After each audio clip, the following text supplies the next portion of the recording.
মহাভারতের অন্যতম বলিষ্ঠ চরিত্র মহাবীর দুর্যোধন ছিলেন চরম পাপী, লোভী এবং অহংকারী। তিনি পাণ্ডবদের ন্যায্য অধিকার থেকে বঞ্চিত করেছিলেন। ভরা সভায় দ্রৌপদীকে লাঞ্ছিত করেছিলেন। ভীষ্ম, দ্রোণ, কর্ণের মতো মহারথীদের তিনি নিজ স্বার্থে যুদ্ধে হাতিয়ার রূপে ব্যবহার করেছিলেন। বলা যায় কুরুক্ষেত্র যুদ্ধের মূল কারণ ছিলেন তিনি। এত অন্যায়, এত পাপের পরেও মহাবীর দুর্যোধনের প্রাপ্তি হয় স্বর্গ। কেন? এর উত্তরে আসুন জানি ছোট্ট করে মহাভারতের শেষ পর্ব বা স্বর্গারোহণ পর্বটি সম্বন্ধে। কুরুক্ষেত্র যুদ্ধের জয়লাভের পর দীর্ঘ ৩৬ বছর যুধিষ্ঠির হস্তিনাপুরের সিংহাসনে বসেন। এরপর মূলত ভগবান শ্রীকৃষ্ণের দেহত্যাগের পর অভিমন্যু পুত্র পরীক্ষিতকে রাজ্যভারের দায়িত্ব দিয়ে চার ভাই এবং দ্রৌপদী সহ যুধিষ্ঠির মহাপ্রস্থানের পথে অর্থাৎ স্বর্গারোহণের পথে পাড়ি দেন। তাদের সঙ্গী হয় একটি কুকুরও।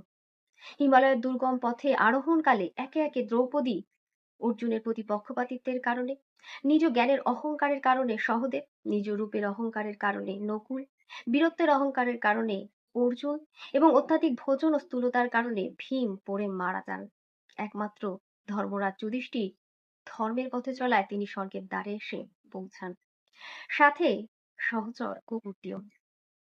দেবরাজ ইন্দ্র শুধুমাত্র যুধিষ্ঠিরকে সসম্মানে স্বর্গে স্বাগত জানালে যুধিষ্ঠির বলেন, এই কুকুরটিও প্রতিকূলতা অতিক্রম করে এতটা পথ পার করে এসেছে, কুকুরটিকে সাথে নিয়ে তবেই তিনি স্বর্গে প্রবেশ করবেন। এই কথা বলা মাত্র তৎক্ষণাৎ কুকুরটি, যিনি ছিলেন স্বয়ং ধর্মরাজ, আত্মপ্রকাশ করেন।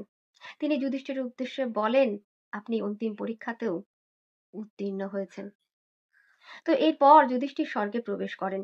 স্বর্গে প্রবেশ করে তিনি দেখেন ইতিমধ্যে দুর্যোধন সেখানে উপস্থিত। এটা দেখে যুধিষ্ঠির অবাক হন। তিনি দেবরাজ ইন্দ্রের উদ্দেশ্যে প্রশ্ন করেন, বলেন, দুর্যোধন যে এত অন্যায়, এত অপরাধমূলক কাজ করেছে, সে কি করে স্বর্গে?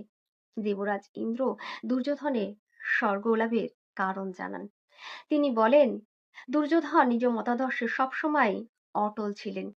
বন্ধুর প্রতি তার আনুগত্য প্রশংসনীয়। দুর্যোধন, যিনি ক্ষত্রিয় ধর্ম নিষ্ঠার সাথে পালন করেছেন, যুদ্ধে হার নিশ্চিত জেনেও তিনি পিছপা হননি, আত্মসমর্পণ করেননি, বীরের মতো শেষ মুহূর্ত পর্যন্ত রণাঙ্গনে লড়াই করেছেন।